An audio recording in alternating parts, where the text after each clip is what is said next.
ओम श्री गणेशाय नमः। जय माता दी।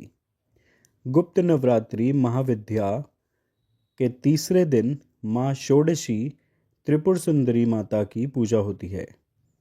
आइए जानते हैं माँ त्रिपुर सुंदरी के बारे में और इनकी कथा।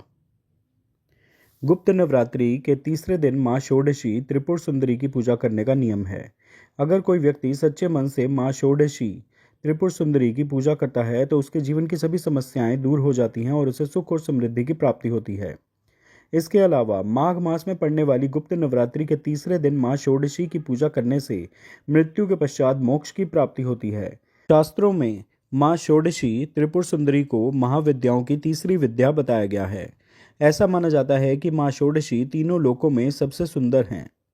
माँ षोडशी को त्रिपुर सुंदरी, ललिता और राजेश्वरी भी कहा जाता है। शास्त्रों में माँ षोडशी को माँ पार्वती का प्रतिनिधित्व करने वाली देवी बताया गया है। इसलिए माँ षोडशी को तांत्रिक पार्वती भी कहा जाता है। माँ षोडशी 16 वर्ष की कन्या के रूप में दिखाई देती हैं। शास्त्रों में बताया गया है कि माँ षोडशी का रंग सुनहरा लाल होता है।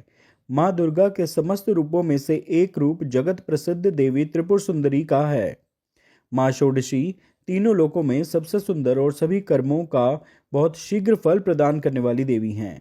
माँ षोडशी 16 कलाओं से युक्त 16 वर्ष की कन्या की तरह हजारों सूर्य का तेज अपने अंदर समाहित किए हुए हैं। माँ षोडशी की पूजा करने से मनुष्य को सभी प्रकार के ऐश्वर्य एवं भोग की प्राप्ति होती है। माँ षोडशी देवी को यौवन और आकर्षण की देवी माना जाता है। माँ षोडशी का पूजन करने से आकर्षण व सौंदर्यता की प्राप्ति होती है। अगर आपके दाम्पत्य जीवन में हमेशा कलह होती है, आपका कोई प्रिय आपसे नाराज हो गया है, समाज में सम्मान व पद प्राप्त करने के लिए या किसी व्यक्ति को सम्मोहित करने के लिए माँ षोडशी की पूजा करें। माँ षोडशी की उपासना करने से भोग और मोक्ष की प्राप्ति होती है। माँ षोडशी की 4 भुजाएं हैं। ये अपने हाथों में पास, अंकुश, धनुष और बाण धारण करती हैं। श्रद्धा पूर्वक माँ षोडशी की पूजा करने से मनुष्य को सुख, शांति, समृद्धि के साथ साथ मुक्ति भी मिलती है। अगर कोई मनुष्य सच्चे मन से माँ षोडशी की पूजा करता है तो वह आसानी से अपने शरीर, मन और भावनाओं को नियंत्रित कर सकता है। माँ षोडशी की पूजा करने से पारिवारिक सुख और अनुकूल जीवन साथी भी प्राप्त होता है।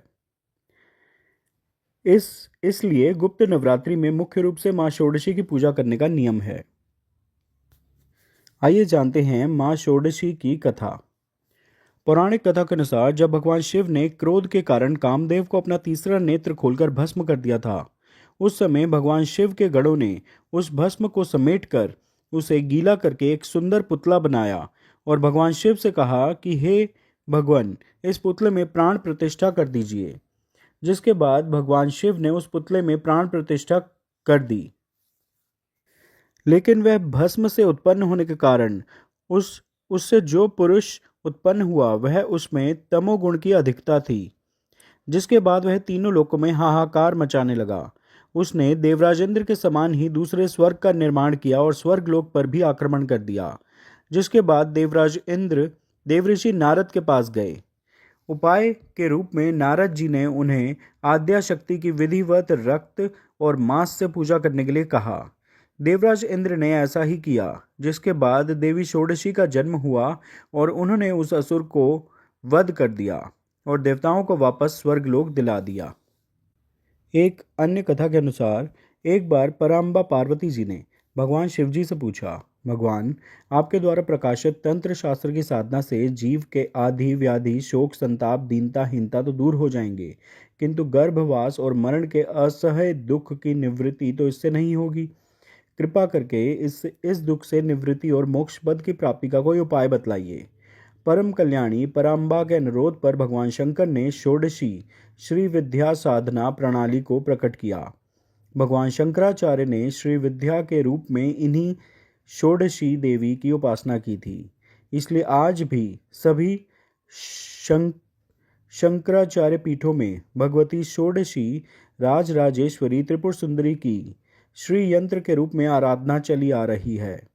भगवान शंकराचार्य ने सौंदर्य लहरी में षोडशी श्री विद्या की स्तुति करते हुए कहा है कि अमृत के समुद्र में एक माणिक द्वीप है जिसमें कल्प वृक्षों की बारी है, नवरत्नों के परकोटे हैं।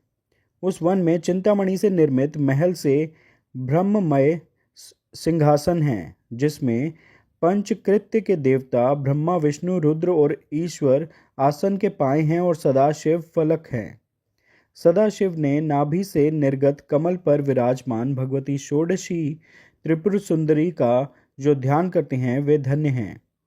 भगवती के प्रभाव से उन्हें भोग और मोक्ष दोनों सहज ही उपलब्ध हो जाते हैं। भैरव यामल तथा शक्ति लहरी में इनकी उपासना का विस्तृत परिचय मिलता है। दुर्वासा इनके परमाधारक थे।